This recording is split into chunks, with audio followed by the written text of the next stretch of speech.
ఎన్నికల్లో ఓడిపోయిన బీఆర్ఎస్ నేతలు ఇంకా ఓటమి వైరాగ్యం నుంచి తేరుకోలేదు. పార్టీ పవర్లో ఉన్నప్పుడు పదవులు అనుభవించిన లీడర్లు పరాజయం తర్వాత పత్తా లేకుండా పోయారు. ప్రజాక్షేత్రంలో ఉండి సమస్యలపై పోరాడాల్సిన ఓ ఇన్ఛార్జ్ చాలా కాలంగా విదేశంలోనే ఉన్నారు. దీంతో డేలా పడిన కేడర్ ఎవరి దారి వారు చూసుకుంటున్నారు. మాజీ ఎమ్మెల్యేతో పాటు తనయుడు కేసుల్లో చిక్కుకున్నారు. దీంతో వ్యవహారం లుకౌట్ నోటీసుల వరకు వెళ్ళింది. ఇంతకీ ఎవరా నేతలు, ఏ నియోజకవర్గం? Was the story?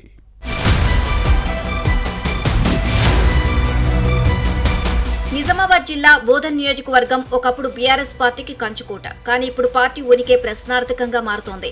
క్యాడర్ను నడిపించేందుకు సరైన లీడర్ లేరు. పార్టీకి పెద్ద దిక్కు లేకపోవడంతో ఉన్న నేతలు, కార్యకర్తలు ఎవరి దారి వారు చూసుకుంటున్నారు.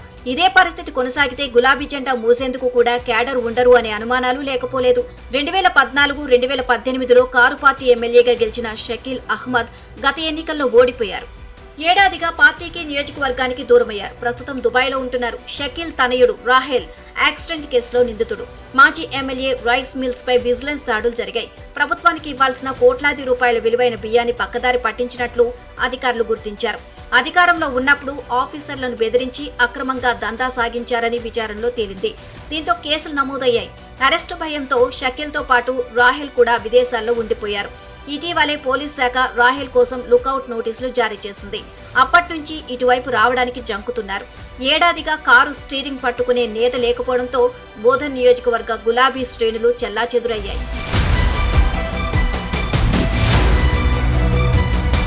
అయితే పరిస్థితి చేజారిపోతోందని, నియోజకవర్గంలో పట్టు కోల్పోతున్నామని గ్రహించిన షకీల్ తన భార్య ఆయిషా షాలిమాను రంగంలోకి దింపి పార్టీ బాధ్యతలు అప్పగించారు. బీఆర్ఎస్ పిలుపుతో నిరసన కార్యక్రమాలు నిర్వహిస్తున్నప్పటికీ కార్యకర్తలకు భరోసా ఇవ్వలేకపోతున్నారు. ఇప్పటికే కీలక నేతలు, ముఖ్యమైన కార్యకర్తలు కాంగ్రెస్ గూటికి చేరారు. టోటల్ గా పార్టీ ఖాళీ అయ్యే అవకాశం ఉంది. మున్సిపల్ చైర్పర్సన్ తూము పద్మ, ఈమె భర్త శరత్ రెడ్డి హస్తం పార్టీలో జాయిన్ అయ్యారు. అలాగే మెజారిటీ కౌన్సిలర్లు కాంగ్రెస్ కండువా కప్పుకున్నారు. బీఆర్ఎస్ ద్వితీయ శ్రేణి నేతలు అధికార పార్టీ ఎమ్మెల్యే సుదర్శన్ రెడ్డి వెంట నడుస్తున్నారు. వచ్చే స్థానిక సంస్థల ఎన్నికలను దృష్టిలో పెట్టుకుని కారు పార్టీ నేతలు కాంగ్రెస్ లోకి క్యూ కట్టారు.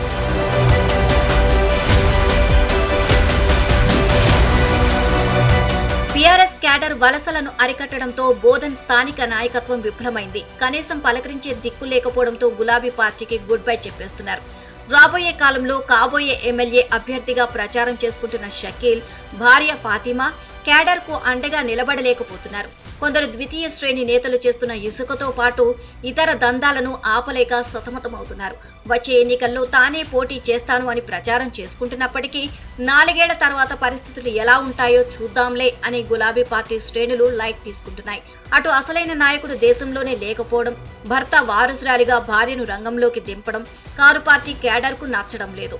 బోధన్ నియోజకవర్గంలో బీఆర్ఎస్ ఉనికి కోల్పోయే ప్రమాదం ఉన్నా పార్టీ పెద్దలు పట్టించుకుని పరిస్థితిని చక్కదిద్దే ప్రయత్నాలు చేయకపోవడం విమర్శలకు తావిస్తోంది.